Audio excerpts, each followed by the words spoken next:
Hello students, यहाँ पे अब नेक्स्ट टॉपिक में हम देखेंगे हमारा रेजिस्टेंस क्या होता है। रेजिस्टेंस बेसिकली अगर मैं अब डिफाइन करूँ, रेजिस्टेंस पहली बात उसका सिंबॉलिक रिप्रेजेंटेशन हम देखेंगे। सिंबॉलिक रिप्रेजेंटेशन, ठीक है। तो इसको अगर मैं देखूँ तो सिंबॉलिक रिप्रेजेंटेशन हमारा क्या होता है रेजिस्टेंस का, ये ऐसा जिगजैग टाइप का बना दीजिए तो आपका सिंबॉलिक रिप्रेजेंटेशन हो जाएगा, जो कि मैंने प्रीवियस वीडियो में डिस्कस किया हुआ है। That is your resistance. अब इसको हम डिफाइन कैसे करते हैं?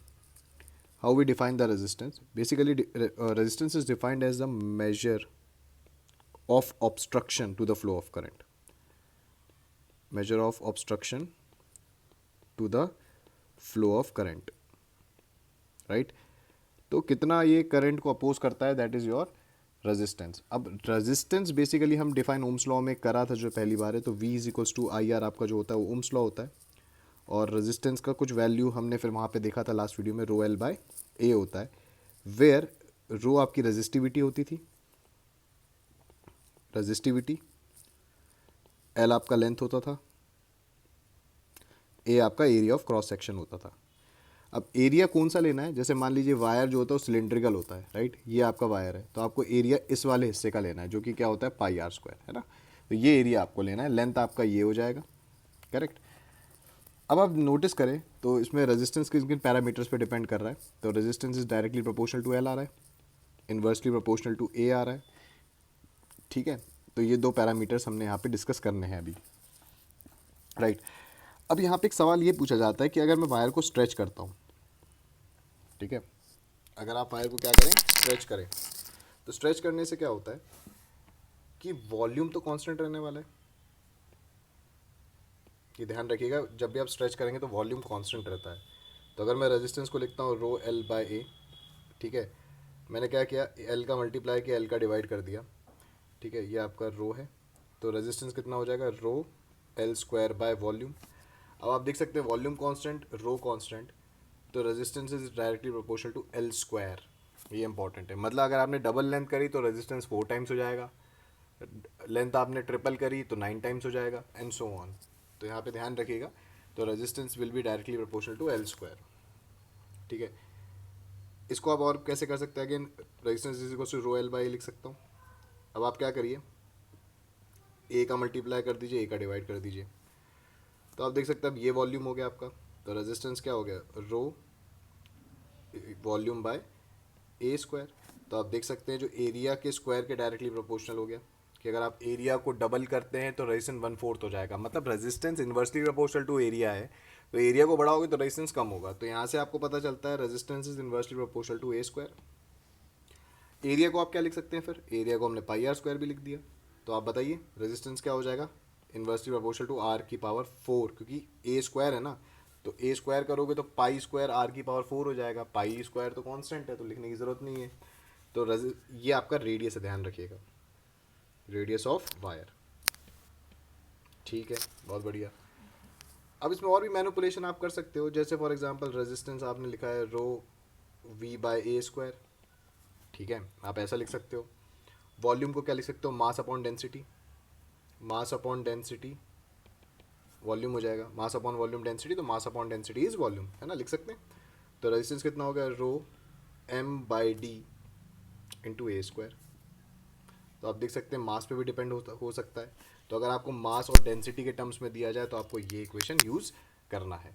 तो ये रेजिस्टेंस के कुछ फॉर्मेट्स हैं जो हमें याद रखने हैं, ठीक है, कि कब क्या पूछा जाएगा, तो उस हिसाब से आपको मैनिपुलेट करना आना चाहिए। तो मैंने कुछ फॉर्मेट्स आपको यहाँ पे डिस्कस करके दिए हुए हैं, राइट। तो ये थोड़ा रेजिस्टेंस के बारे में बात हो गई, ठीक है। अब एक इंपॉर्टेंट चीज़ यहाँ पे होती है, जैसे मान लीजिए रजिस्टर है, ठीक है, ये रजिस्टर है सर्किट में, ठीक है, तो करंट यहाँ से फ्लो करेगी, और किसकी वजह से करेगी, मान लीजिए ये पोटेंशियल ए, ये पोटेंशियल बी, तो मैंने आपको बताया था V A minus V B की वजह से करंट फ्लो करेगी, तो ये is equal to I R, ठीक है, ये आपका रेजिस्टेंस है। लेकिन यहाँ पे एक कंसेप्ट और आता है जिसे बोलते हैं शॉर्ट सर्किटिंग। क्या आता है, शॉर्ट सर्किटिंग। शॉर्ट सर्किटिंग में क्या होता है कि मान लीजिए अगर आपके पास एक रेजिस्टर है और मैंने एक वायर यहाँ से ऐसे खींच दिया है, ठीक है, तो करंट क्या करेगी, अभी रेजिस्टेंस से ना जाके ये चली जाएगी इससे, इस वाले वायर से, क्योंकि इस वायर का रेजिस्टेंस हम ज़ीरो मान लेते हैं, ठीक है। तो करंट हमेशा वहाँ से जाने की कोशिश करती है जहाँ रेजिस्टेंस कम हो या तो ना हो। तो अगर मैंने इस कनेक्टिंग वायर, इसको मैंने क्या बोला है, कनेक्टिंग वायर, ठीक है, कनेक्टिंग वायर का क्या होता है, रेजिस्टेंस जीरो होता है। तो आप ऐसे समझिए, ये एक ऑल्टरनेट पाथ है बेसिकली, शॉर्ट सर्किट में ऑल्टरनेट पाथ। अब इसको आप बहुत आराम से समझ सकते हैं कि जैसे मान लीजिए आपके पास ये रजिस्टर है, ये रजिस्टर और 3 रजिस्टर बनाए और मैंने कुछ सिचुएशन ऐसे कर दिए, राइट। तो अब मुझे करंट का पाथ देखना है, तो आप हमेशा ये मान के चलिए कि करंट आप हैं जो एक गाड़ी से जा रहे हैं, ठीक है, रेजिस्टेंस जो है वो पुलिस वाले हैं, ठीक है, जो आपकी रास्ते पे जाते हुए लोगों की चेकिंग कर रहे हैं। आपको पता है जब भी आप गाड़ी से जा रहे हैं, आप मान लीजिए आपके पास लाइसेंस नहीं है, ठीक है, अभी लाइसेंस बना भी नहीं है, ठीक है, 18 साल की उम्र अभी कंप्लीट नहीं हुई है, तो आप क्या करेंगे, अब जैसी पुलिस, और हेलमेट भी हम नहीं पहनते हैं, तो अब हमें तो पता है पुलिस वाला पकड़ेगा 100 रुपये लेगा कम से कम, ज़्यादा भी ले सकता है depending on city to city. तो आप मुझे बताइए कि अगर आप जा रहे हो या आप हो, या आप हो जो गाड़ी से जा रहा है, ठीक है, अब आपने देखा कि सामने पुलिस वाला है, तो क्या करोगे। आपको अगर पता है कि एक ऐसा रास्ता एग्जिस्ट करता है जहाँ से आप पुलिस को ओवरकम कर सकते हो, आप वहीं से जाओगे, देखो निकल लिया आप यहाँ से, बच गए एक पुलिस वाले से। फिर आप जैसे यहाँ पे पहुँचे इस पॉइंट पे, फिर देखोगे यहाँ पे पुलिस वाला है, तो आप यहाँ से तो जाओगे नहीं, फिर आप कहाँ से जाओगे, यहाँ से जाओगे, करेक्ट। लेकिन यहाँ पे आके आप फंस जाओगे कि अब आपके पास कोई ऑल्टरनेट पाथ नहीं है, ठीक है, अब आपको मजबूरी यहाँ से यहाँ ऐसे जाना ही पड़ेगा, ठीक है। तो ये पाथ हो जाएगा, तो आप देख सकते हैं ये वाला रेजिस्टेंस और ये वाला रेजिस्टेंस आपने क्या कर दिया, ओवरकम कर लिया।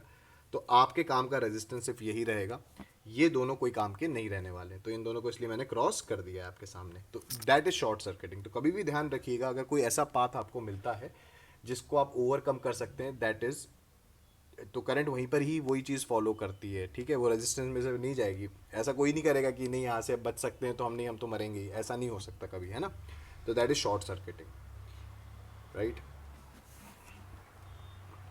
अब हम बात करें अगर कॉम्बिनेशन ऑफ रेजिस्टेंस की, कॉम्बिनेशन ऑफ रेजिस्टेंस, तो कॉम्बिनेशन कितने टाइप के होते हैं, 2 टाइप के होते हैं। होते बहुत तरीके के, हमें सॉल्व करने 2 तरीके से ही आते हैं, एक सीरीज मिल जाए, पैरेलल मिल जाए तो हम बता पाएंगे, बाकी कॉम्बिनेशन हम सॉल्व नहीं कर सकते। तो पहला होता है सीरीज कॉम्बिनेशन, ठीक है। सीरीज कॉम्बिनेशन में क्या होता है, आपके जो रजिस्टर्स हैं वो ऐसे सीरीज में जुड़े रहते हैं, ठीक है। तो ये R1 ले लीजिए, R2 ले लीजिए और ये R3 ले लीजिए। अब इसमें क्या होता है, बेसिकली करंट सेम रहता है, हर रेजिस्टेंस में करंट सेम रहेगी चाहे रेजिस्टेंस की कोई भी वैल्यू हो, ठीक है। बट पोटेंशियल डिस्ट्रीब्यूट होता है, मतलब यहाँ पे कुछ ड्रॉप होगा, यहाँ पे कुछ ड्रॉप होगा और यहाँ पे कुछ ड्रॉप होगा, तो टोटल ड्रॉप मान लीजिए V ड्रॉप हो रहा है। तो अगर मैं लिखूँ यहाँ पे कि यहाँ पे क्या होता है, current is same, current is same, but क्या चीज़ डिस्ट्रीब्यूट है, potential is distributed, potential is distributed, ठीक है। तो ये इंपॉर्टेंट चीज़ है यहाँ पे। तो V को क्या लिख सकते हैं हम, V1 plus V2 plus V3।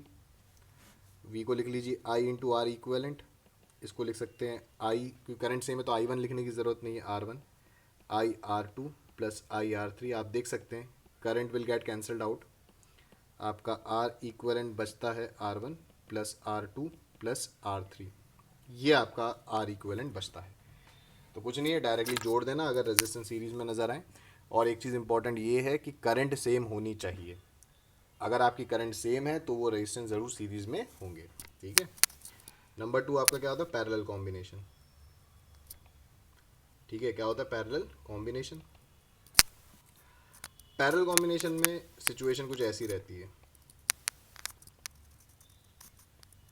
मतलब एंड पोटेंशियल इज सेम, मतलब ए और ये बी, ठीक है। तो अगर यहाँ पे ए है तो ये पॉइंट भी ए होगा, ये पॉइंट भी ए होगा और ये पॉइंट भी ए होगा, क्योंकि देखो जैसे आप वायर में जाते हो तो कोई रेजिस्टेंस नहीं है तो कोई ड्रॉप नहीं होगा। सिमिलरली यहाँ भी यहाँ पे भी बी और यहाँ पे भी।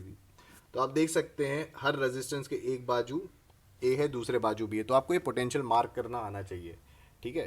आप कुछ भी मार्क कर सकते हो, बट ये मेक श्योर आपको करना है कि एक एंड पे जो है वो दूसरे एंड पे होना चाहिए, तभी आप बोल सकते हो कि वो पैरेलल कॉम्बिनेशन है। अगर यहाँ पे करंट में आई एज्यूम करूँ तो ये I1 हो जाएगी, ये I2 हो जाएगी और ये कितनी हो जाएगी, I3 हो जाएगी। तो जो करंट आई रहेगी वो I1 plus I2 plus I3 हो जाएगी, ओम्स लॉ लगा सकते हैं। और पोटेंशियल सेम रहने वाला है यहाँ पे, तो V by R equivalent is equals to V by R1 plus V by R2 plus V by R3। आप देख सकते हैं वी गेट कैंसल्ड आउट, तो 1/r इक्विवेलेंट कितना हो जाएगा, 1/r1 plus 1/r2 plus 1/r3। ठीक है, तो ये आप देख सकते हैं दो हमारे पास फॉर्मूले आ गए हैं, सीरीज़ का भी आ गया है और पैरेलल का भी आ गया है। होप आपको समझ में आया हो ये लेक्चर।